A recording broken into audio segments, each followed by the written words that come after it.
Hare Krishna and good morning সবাইকে আরেকটি ভিডিওতে অনেক অনেক স্বাগত। আপনারা দেখছেন আমাদের গার্ডওয়ালে ইট এসে গেছে।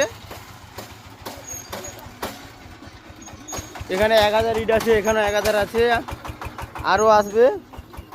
টোটাল 5000 ইট আসবে, তারপরে আরও আসবে।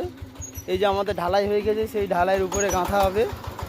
প্রথমে 20 ইঞ্চি, তারপরে 15, তারপরে 10 সেভাবে গাঁথা হবে। দেখতে পাচ্ছ গাড়ি ব্যাকে আসছে, ব্যাকে এসে গাড়ি উল্টে দেবে, যেহেতু এটা হাইড্রোলিক ভ্যান। এইভাবে আপনারা সঙ্গে থাকুন এবং এই চ্যানেলে নতুন এসে থাকলে অবশ্যই চ্যানেলটি সাবস্ক্রাইব করে রাখুন।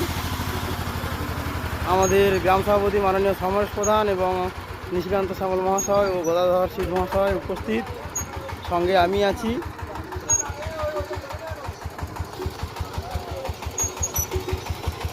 আর তোমরা সেই কোথা থেকে ভিডিও দেখছো অবশ্যই কমেন্ট করে তোমাদের মতামত জানাও।